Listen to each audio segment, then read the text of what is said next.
Hola, ¿qué tal? Buenas tardes tengan todos. Gracias por estar en sintonía desde bien temprano. Con muchísimo gusto estamos aquí para ustedes, para compartir justamente con ustedes. Tenemos un montón de noticias, un montón de cosas de las que hablar. Me acompaña el abogado Ismael Labrador. Hay información que es relevante, muy relevante, diría yo, sobre varias cosas. Primero, las visas en peligro, tanto visas de reunificación familiar como visas de turismo. Segundo, el CBP-1, la demanda hacia el CBP-1, ¿cómo está eso? ¿De qué se está hablando? Tercero, la ciudadanía por nacimiento de Donald Trump, que ha generado una verdadera ola de preguntas, la gente súper preocupada, gente preguntando, bueno, mi hijo va a nacer ahora, va a ser ciudadano, no va a ser ciudadano. El tema de la frontera, ¿cómo está? El MPP, ¿cuándo lo implementan? ¿Qué opciones hay? ¿Qué posibilidades tiene la gente de pedir asilo en la frontera de los Estados Unidos? De todo eso vamos a estar hablando y con quién mejor que con un experto, con el abogado Ismael Labrador, abogado de inmigración de Gallardo Law Firm. ¿Cómo está, abogado? Buenas tardes. Buenas tardes, Mario. Buenas tardes. Gracias por tenerme aquí una vez más y por hablar aquí. Gracias por lo desperto, ¿no? No, no, para mí es un placer, abogado, usted lo sabe, tenemos una excelente relación y muy fluida de justamente de poder interpretar los signos, cómo van las cosas. Lo primero, y esto es algo de lo que apenas se ha hablado y aquí lo vamos a estar hoy exponiendo por primera vez y me parece que es muy importante que lo hablemos. Esto que les voy a compartir en este instante. Miren, lo que les estoy compartiendo aquí es una serie de directrices que dio la Casa Blanca a, a todo el gobierno de los Estados Unidos. Y yo quiero que ustedes vean el punto 13, los países recalcitrantes. ¿Qué significa esto del punto 13 y los países recalcitrantes? Y antes, déjenme pedirles, por favor, todo el que se está uniendo a esta hora a la transmisión, tenemos más de 1,700 en YouTube, 800 y tantas personas en TikTok, más de 700 personas en Facebook. Por favor, compartan esto. Es importante que lo compartan. Es importante que se haga conciencia y es importante que el régimen cubano escuche lo que yo tengo que decir hoy y lo que les voy a decir. Esto es clave.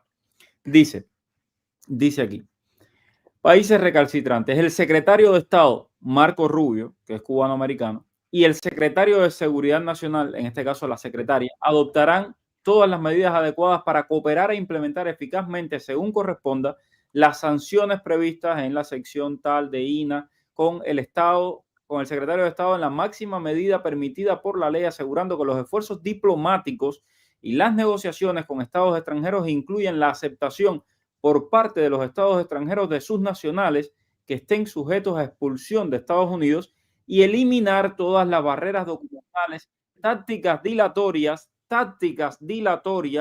escuchen esto, régimen cubano, a ver, seguimos, tácticas dilatorias u otras restricciones que impidan la pronta repatriación de extranjeros a cualquier estado extranjero. Cualquier omisión o demora por parte de un estado extranjero, lean este párrafo es clave. Cualquier omisión o demora por parte de un estado extranjero en verificar la identidad de un nacional de ese estado se tomará en cuenta al implementar la subsección A, es decir, la anterior de esta sección, y también se tomará en cuenta en el momento de emitir cualquier otra sanción que pueda estar disponible para los Estados Unidos. Ahora, ¿cuál es la sección 243D de INA? Esto que ustedes ven aquí. Bueno, yo hice la tarea, yo fui y busqué. ¿Cuál es? Bueno, la sección 243D de la Ley de Inmigración y Nacionalidad, o INA, establece sanciones relacionadas con la negativa de un país extranjero a aceptar a sus ciudadanos, súbditos o nacionales que han sido deportados o expulsados de los Estados Unidos. Sanciones previstas: suspensión de visados. El secretario de Estado debe suspender la emisión de visados para ciudadanos de ese país y esto puede aplicar a visados de inmigrantes y a visados de no inmigrantes. Yo creo que está más claro que el agua. ¿Qué quiere decir esto? Para el que todavía no ha comprendido el alcance de esta medida que piensa tomar la Casa Blanca, que si los países que no acepten sus ciudadanos deportados de los Estados Unidos pueden ser excluidos de las visas de los Estados Unidos. Es decir, no se entregan más visas de inmigrantes, no se entregan más visas de turistas para los ciudadanos de ese país. Vamos a ver quiénes son esos países, los llamados y aquí se los tengo, los países recalcitrantes. El Servicio de Inmigración y Control de Aduanas, por sus siglas en inglés, ICE, señala 23 países recalcitrantes que se rehúsan o no son cooperativos a la hora de aceptar el regreso de nacionales deportados de Estados Unidos. ¿Quiénes son? China, India, Cuba, Haití y Afganistán, por ejemplo. Son los más llamativos porque son los que más órdenes de deportación tienen de estos países recalcitrantes. En el caso de Cuba, tiene 42,000 personas con orden de deportación y sigue siendo recalcitrante porque aceptan que 30, 40 al mes y tienen 42,000. Entonces, esto puede venir en los próximos días. Abogado. Sí, definitivamente.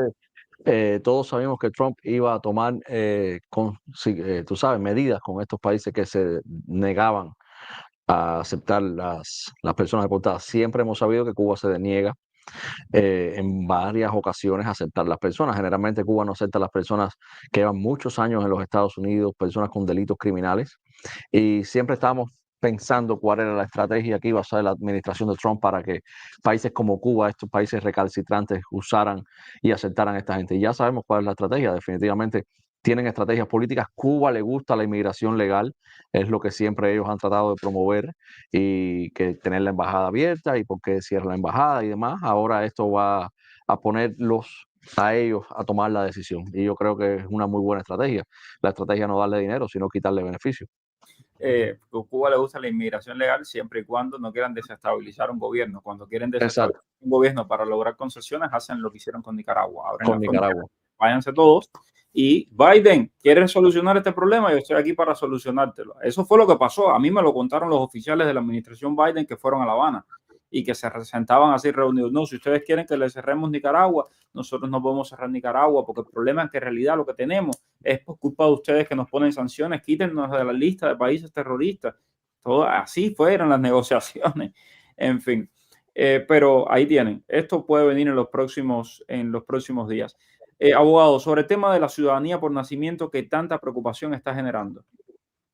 Bueno, número uno, esto es una orden ejecutiva que el presidente de los Estados Unidos ha emitido, que si mal no recuerdo leí en el Wall Street Journal que no va a tomar efecto hasta febrero 19, si mal no recuerdo. Esta orden ejecutiva básicamente está reinterpretando el lenguaje de la enmienda 14 de los Estados Unidos, de la Constitución de los Estados Unidos. Por supuesto, ya hay demandas contra esto, ya hay 22 demandas, 22 estados que han demandado al gobierno de los Estados Unidos por esta acción. Esta acción va a ser interpretada. Honestamente, una orden ejecutiva tiene muy poco poder o casi ninguno para modificar la Constitución de los Estados Unidos. Para modificar la Constitución de los Estados Unidos lleva pasos bien sólidos, y en este caso una orden ejecutiva no creo que sea suficiente. De todas formas, el presidente Trump la emitió, no va a tomar efecto hasta el 19 de febrero y es decir, todas las personas que tengan nacimiento en estos días no van a tener ningún tipo de problema. Ahora sí, también hay que ver cómo se desarrolla esta demanda de 22 estados, si hay más estados que se van a unir, si se impone un injunction temporal, es decir, una parada temporal de la medida, que esto también es algo que se puede imponer. Y como dije, yo no creo que sea una de las facetas más fuertes o de las órdenes ejecutivas más fuertes que ha emitido el presidente Trump. Y es importante lo que decía el abogado, y por eso a mí, cuando lo presenté como experto, dice, gracias por los expertos. No, no, experto. Es decir, a la 1 de la tarde eran 18 estados, ya son 22, como bien dice el abogado. 22 estados. Se han ido uniendo para reclamar esto, porque sencillamente es una interpretación de la Constitución y va a ser un camino muy largo de demandas. Y hablando de demandas, está la demanda para exigirle al Estado, al gobierno de los Estados Unidos, que respete el CBP-1 y que respete las citas que ya estaban concedidas. Abogado, ¿qué tal? ¿Cómo va eso? No, hasta ahora no se ha pronunciado, no hay ninguna novedad con respecto a eso. No se ha seteado un hearing y bueno, estamos a la expectativa. De la misma forma que todavía no tenemos ninguna novedad sobre el MPP ni su implementación. Sí sabemos que es una de las órdenes ejecutivas que va a entrar en vigor eventualmente, y esta es una de las medidas para frenar la inmigración ilegal en la frontera sur. Sabemos cómo funcionó antes, no sabemos cómo va a funcionar en estos momentos. Sabemos también que el MPP tuvo muchas demandas legales, se declaró ilegal el programa del otro lado, es decir, el class action del otro lado, por muchas violaciones unconstitutional que se cometieron. Y no sabemos ahora exactamente si Trump va a tomar las protecciones necesarias para evitar estas demandas legales, que aunque las tome, estoy seguro que también va a tener. Siempre lo hemos dicho, Trump tuvo muchas ideas con respecto a sus órdenes ejecutivas, pero la ley desafortunadamente no lo apoya en muchas facetas, y por tanto es que ya vemos estas demandas que en solo menos de 24 horas de él tener el poder, o un poco más de 24 horas de él tener el poder, ya tienen 2 demandas en contra de su gobierno. Ahora, abogado, una pregunta. En el MPP anterior, porque esta es una pregunta que mucha gente me ha hecho, ¿se podían contratar abogados para defender el caso de asilo una vez que las personas llegan? A ver, vamos a recordar, en el MPP anterior, usted se anotaba en una lista de espera en la frontera. Exacto. Cuando llegaba ese momento, lo dejaban pasar a una corte de inmigración en la frontera y usted tenía que defender su caso de asilo. En ese momento, ¿se podían contratar abogados? Sí, en ese momento tú podías tener abogado. De igual manera funciona ahora. Lo que pasaba era mucho más rápido el proceso. Ahora una persona va a un master hearing, que es la corte preliminar, y muchas veces tienes el individual hearing, es decir, siendo bastante conservador en un año. En este proceso de MPP, no. En este proceso tú entrabas por primera vez a tu master hearing, el juez te daba la fecha final, te pedía cuáles eran tus remedios, te decía cuáles eran las condiciones y cómo a él le gustaba el asilo, la presentación de evidencia y demás, porque cada juez tiene un protocolo diferente, y entonces tú tenías que presentarlo. Sí podías tener un abogado desde el master hearing, sí podías tener un abogado que te preparara la evidencia, sí podías tener un abogado que te representara en cada corte. En esa época, eh, casi todas las cortes eran presenciales. Después vino el COVID, se implementó todas estas cortes virtuales. Entonces, ahora pensamos que vamos a poder estar virtualmente y no vamos a tener que estar en cortes como El Paso, en la frontera de Calexico, en la frontera de los Estados Unidos, que son puntos bien fronterizos. El Paso tenía muchas cortes porque era una ciudad bastante local. Entonces, no sabemos exactamente si van a permitirlo por video, pero sí, la representación se puede hacerlo. Recomendamos que lo tengan desde ahora. Las personas se comuniquen con abogados para que vayan preparando. Tienes que preparar tu aplicación 589, tienes que tener evidencias, tienes que tener testigos, tienes que tener declaraciones, todo traducido al inglés, presentado en la forma correcta al juez, para que tú puedas tener un caso de asilo que te permita ganar. Entonces, sí, es algo, y va a ser bien corto el periodo de tiempo para la preparación, así que toda la persona que vaya pensando en hacer eso, o que vaya a hacerlo, o esté detenida, vaya colectando su evidencia. Ok, importante el tema del MPP y el permanecer en México. En este momento, si usted se entrega en la frontera de los Estados Unidos, si usted cruza ilegalmente la frontera de los Estados Unidos, primero va a ser detenido y no va a ser liberado. Ojo con esto, porque esto es un dato importante. No lo van a liberar con un NTA como pasaba hace nada, que te permitían hacer tu caso de asilo fuera. Vas a quedar detenido. Y conozco personas en el pasado de MPP que estuvieron más de 1 o 2 años detenidos esperando, abogado. Sí, y hasta 3 años. Yo conozco personas que estuvieron hasta 3 años detenidos, ganaron sus juicios. Otras personas que perdieron sus juicios estuvieron 3 años detenidos y eventualmente los liberaron. Siempre sabemos que tienes que hacer todos estos procedimientos de habeas corpus y demás cuando tienes más de 6 meses detenidos, más de 180 días detenidos. Pero en esta época, en la administración pasada, hubo muchos challenge legales y las personas tuvieron mucho tiempo detenidos. Entrar ilegal, una mala opción, como siempre lo hemos dicho. Siempre tratar de buscar las vías legales. La vía legal que el gobierno de los Estados Unidos en estos momentos planea poner es el MPP. Si usted es alguien que quiere entrar por la frontera sur, yo le aconsejo que no cruce ilegal. Siempre lo hemos dicho, no cruzar ilegal es la mejor opción. Y ahora todos sabemos que, número uno, vas a estar detenido, pero también puedes ser deportado a los Estados Unidos con una orden de deportación. Y si tú fuiste una persona que fuiste deportado anteriormente, si te vuelven a deportar son 20 años de castigo. Entonces ya estamos hablando de otras cosas.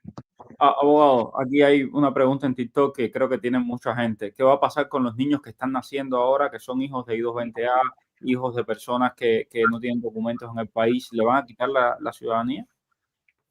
No, todas las personas que nazcan, hasta que esta orden ejecutiva tome efecto, no va a tener ningún problema. Y si antes de tomar efecto esta orden ejecutiva existe algún injunction, es decir, una parada temporal de esta orden ejecutiva, tampoco vas a tener ningún problema. Ok, entonces ojo con eso, que es importante. Por cierto, la presidenta de México dijo que va a recibir a los inmigrantes que Estados Unidos deporte, vean. Y es importante que se vea. Nosotros tenemos nuestra propia política migratoria, pero también somos un gobierno humanitario. Si hay una persona que está en la frontera, más ahora que hay tanto frío, pues evidentemente actuamos de manera humanitaria. No vamos a dejar a la gente en intemperie. Entonces se actúa de manera humanitaria y se busca la repatriación de sus países en caso de ser extranjeros. Yo creo que más claro ni el agua. En caso de ser extranjeros se busca la repatriación a sus países. La semana pasada estábamos viendo una delegación de Cuba en México haciendo negociaciones. Una delegación hablando de movilidad. Así que ojo con esto para los cubanos que están allí en México y para los demás inmigrantes que están en México. Si te deportan de los Estados Unidos, lo que ella está diciendo claramente ahí, con palabras más bonitas, porque son humanistas y de la izquierda, ya saben que aman a los migrantes, pero con la misma que te agarran, te montan y te deportan a tu país de origen. Mucho amor y todo, pero se les acaba rápido a la hora de partir el pan. Vamos a las preguntas de la audiencia. Dice, la realidad es que todo el que llega se llena de hijos para colgarse de todas las ayudas sociales. Habla por ti, querida, porque por todo el mundo no puedes hablar. Yo conozco un montón de gente que son médicos, que son excelentes profesionales, que han llegado a este país. Primero, no se llenan de hijos. Segundo, no piden ningún tipo de ayuda social y realmente lo que están es aportándole muchísimo a Estados Unidos. Entonces, cuando vas a criminalizar a los migrantes de esa manera, puedes hablar por ti. Si tú te llenaste de hijos y vives de las ayudas sociales, bueno, felicidades, pero no es el caso de todo el mundo. ¿Cuánto puede demorar que te llegue la cita para las huellas luego de que recibes la carta, me imagino? Bueno, todo depende del tipo de procedimiento en el cual estás envuelto, ¿no? Si estás hablando de un ajuste, que es, me imagino que es lo más frecuente, por eso me preguntas, de que tú recibes el recibo inicial, vamos a llamarlo así, entonces tienes unos 30, 40 días más, te va a llegar la cita para tus huellas. Ok, ¿cuándo van a poner el MPP? Nadie lo sabe. El que te diga que lo sabe es mentira. Hasta este momento no hay nada de información y cuando la haya, créeme que te vas a enterar con nosotros primero porque vamos a salir en vivo inmediatamente a contártelo. Entonces, gracias a ti, Dayi, te mando un abrazo, espero que te estés adaptando bien. Me alegra mucho que ya estés con nosotros por acá, por los Estados Unidos. ¿Cómo quedan los niños nacidos en este país de padres indocumentados? Ya lo dijo el abogado, van a seguir siendo ciudadanos, todo va a seguir exactamente igual. Si algún abogado en alguna entrevista sobre qué hacer ante un caso de I-130, categoría IR5, categoría inmediata, claro, es de padre, de hijo ciudadano a padre, ¿no? Que lleva más de 2 años en USCIS, ¿cómo hacer? Bueno, Judith, como te dije, cada caso es independiente. Te puedo hablar de un caso muy cercano que tuve en estos momentos de hijo ciudadano a padre en los Estados Unidos que se demoró 1 año y 7 meses para que aprobaran la petición familiar. Es, 2 años tampoco para preocuparse. Ahora, hay que ver qué USCIS te ha solicitado a ti. Si USCIS no te ha solicitado nada, definitivamente se puede hacer un pequeño inquiry con USCIS, un outside of processing time inquiry. Esto es algo que se hace directamente con USCIS a través de la página web de ellos y podemos tener una mejor idea de si tu caso está en tiempo de procesamiento normal o no. Tengo por aquí, mi esposo es cubano, entró con CBP-1 en septiembre del 2024 con su I-94 parol humanitario por 2 años. Su corte es para diciembre del 26. ¿Cuándo me recomienda el abogado que debía cerrarla? Hoy, yo te recomiendo que la cierres hoy. Tú no tienes por qué tener una corte, tú no sabes si en estos momentos va a bajar algún nuevo guideline para los jueces de inmigración, para EOIR, que van a adelantar todas las cortes. Él tiene un parol humanitario, él califica para la ley de ajuste cubano, él no tiene por qué estar frente a un juez de inmigración porque tiene un remedio fuera de la Corte de Inmigración. Entonces, él puede hacer su moción de cierre, como te dije. No es garantizado 100% que la cierre porque todo depende del juez, todo depende del fiscal, pero solamente vamos a saber cuáles son los requerimientos del juez, los requerimientos de la corte donde la estás presentando. No sabemos si estamos hablando de Miami, de Orlando, de Houston, de San Antonio. o de Kentucky, que sabemos que hay algunos jueces que se oponen, pero solo sabemos esto una vez que mandemos la moción y entonces ahí vamos a saber si el juez sencillamente quiere que presente la ley de ajuste cubano, que le mande el recibo o que sencillamente le mande, como ha pasado a mí, que le mande el background check de la policía para saber que la persona que está aquí en Estados Unidos no tiene ningún delito criminal. Mi hijo tenía la segunda corte en noviembre y tiene asilo y le mandaron deportación. Lo siento mucho, Maritza, no sé qué habrá pasado ahí. Mi recomendación siempre es que llamen a un abogado. Es importante que te sientes con un abogado que revise tu caso. Cada caso es diferente. Hay soluciones muchas veces y la gente muchas veces ni siquiera sabe cuáles son esas soluciones. Entonces, que se siente, que enseñe lo que tiene y pues ahí podrá responder. Me cerraron el asilo político, me llegó la carta, pero en la aplicación no se notificó. ¿Tiene algo que ver que no esté actualizado en la aplicación? Yo entiendo lo que me quiere decir, es decir, la aplicación que es del teléfono, Sí, me esa, imagino. Una app si me del hablas de esta aplicación del teléfono, esta aplicación no es una aplicación oficial del gobierno de los Estados Unidos, no sabemos cómo funciona, yo no la recomiendo. Si tú quieres honestamente saber cómo está tu caso de inmigración, tú pones en Google, tú pones estado de caso de USCIS y ahí pones tu número de recibo y ahí te va a decir si está abierto, si está cerrado, si está pendiente. Eso es oficial. Javier Osorio, tengo una pregunta. Mi novia está en México, no pudo entrar por lo que pasó con la CBP-1. Ella ya está en función de obtener papeles en México. Siendo yo residente, ¿la puedo reclamar como novia, no?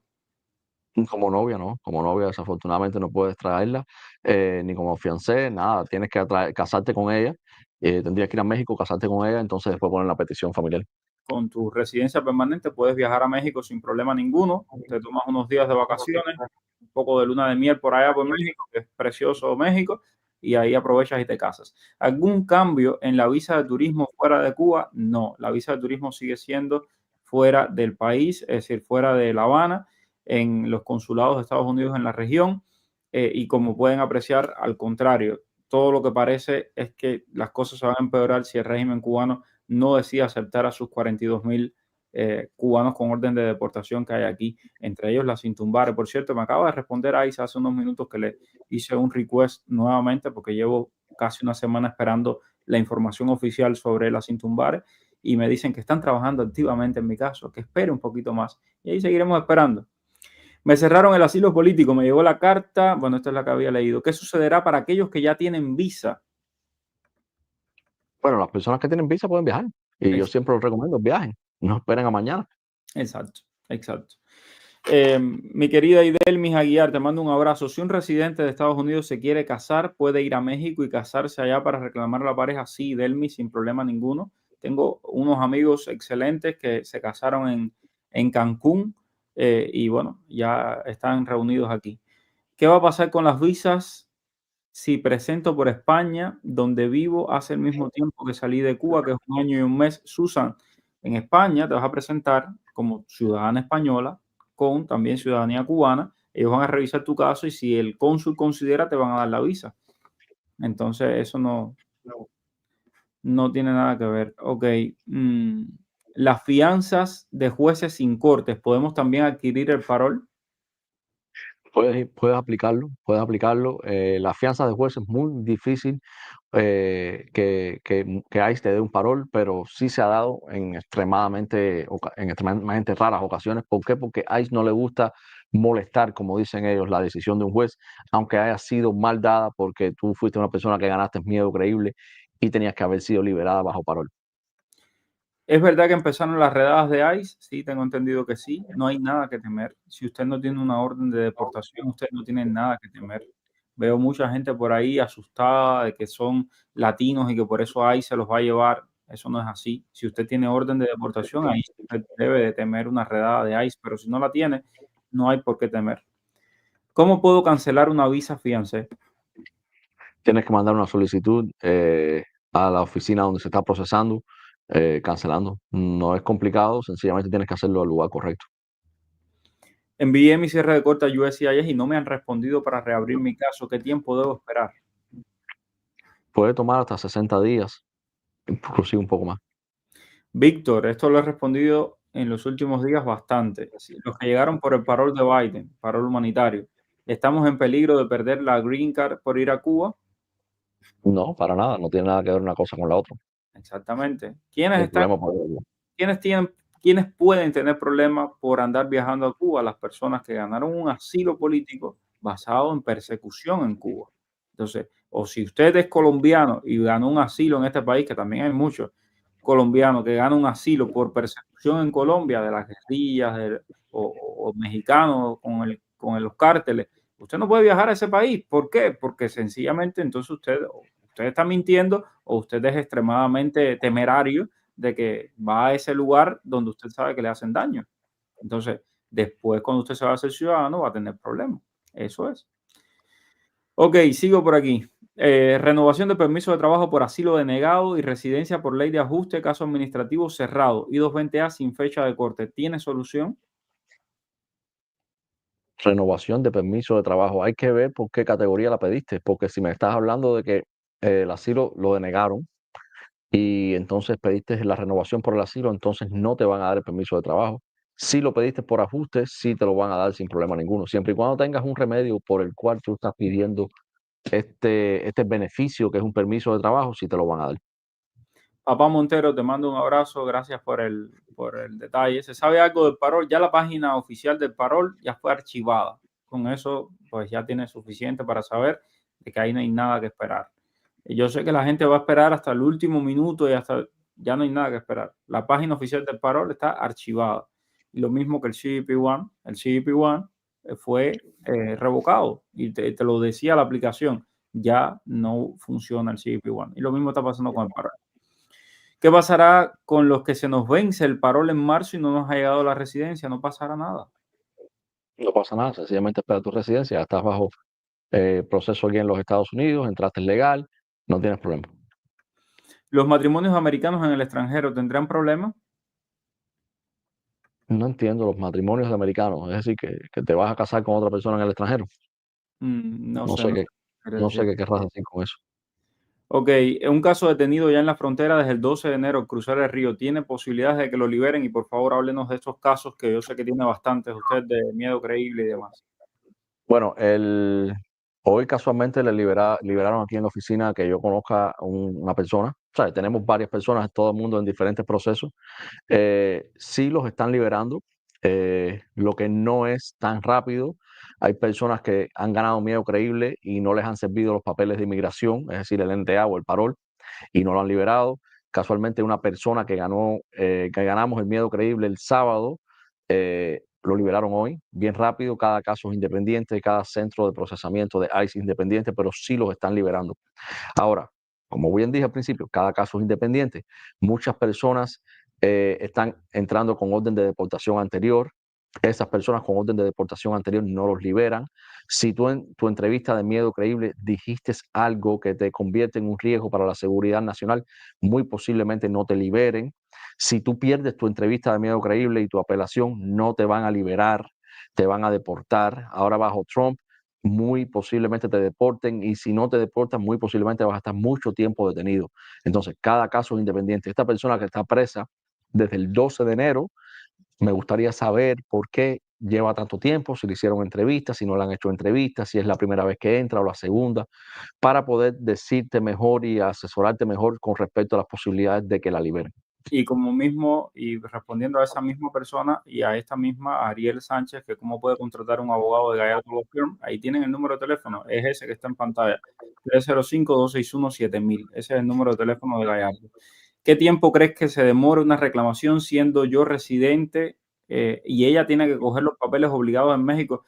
Coger los papeles en México es importante porque de lo contrario te van a deportar de México. Ya oíste a la humanitaria Claudia Sheinbaum, los vamos a repatriar para sus países. Entonces, si se puede coger los papeles de México, mucho mejor. Mucho mejor. ¿Y cuánto tiempo más o menos puede demorar, abogado? De esposo a esposo residente, unos 3, 4 años. También tenemos el parol para reunificación para cubanos, que la aplicación puede tomar hasta 2 años y entonces después ya no está sujeto al boletín de visa, un poco más rápido, pero no es tan rápido como un ciudadano, un familiar inmediato. Isleño 91 dice que no cree, para serte sincero, no creo que Cuba acepte deportaciones masivas. Bueno, ya lo dijo Carlos Fernández de Cosío, que tiene a su familia en los Estados Unidos, como todo buen dirigente comunista. Carlos Fernández de Cosío dijo que no iban a aceptar deportaciones masivas, que eso es irracional, etcétera, etcétera. Pero ellos dicen una cosa y cuando los aprietan, hacen lo que sea. ¿Qué pasa si la carta de extensión por 540 días de permiso de trabajo expira y no ha llegado la Green Card? ¿Qué hay que hacer? La Green Card, me estás hablando por el permiso de trabajo. Tienes que llamar a USCIS y hacer un inquiry a USCIS. Okay. Tienes que hacer un inquiry con USCIS. Bueno, abogado, sé que hoy le he robado un poquito más de tiempo de la cuenta, Ah. pero le agradezco muchísimo. Hay mucha preocupación en la comunidad con todo esto y, por supuesto, vamos a seguir informando y vamos a seguir pendientes. Mañana vamos a seguir aquí y los esperamos para seguirles dando información de inmigración. Gracias, abogado. Gracias, Mario. Hasta luego. Dime cuál es el periodista que está en el boom. Es Mario Blanco. El periodista que te trae toda la información. Es Mario Blanco. El periodista de la radio y la televisión. Es Mario Blanco. Habla de temas cubanos, hasta de migración. Mario Blanco. Oye, dale, conéctate y comparte. Déjame un like. Dale like y comparte. Dale, conéctate.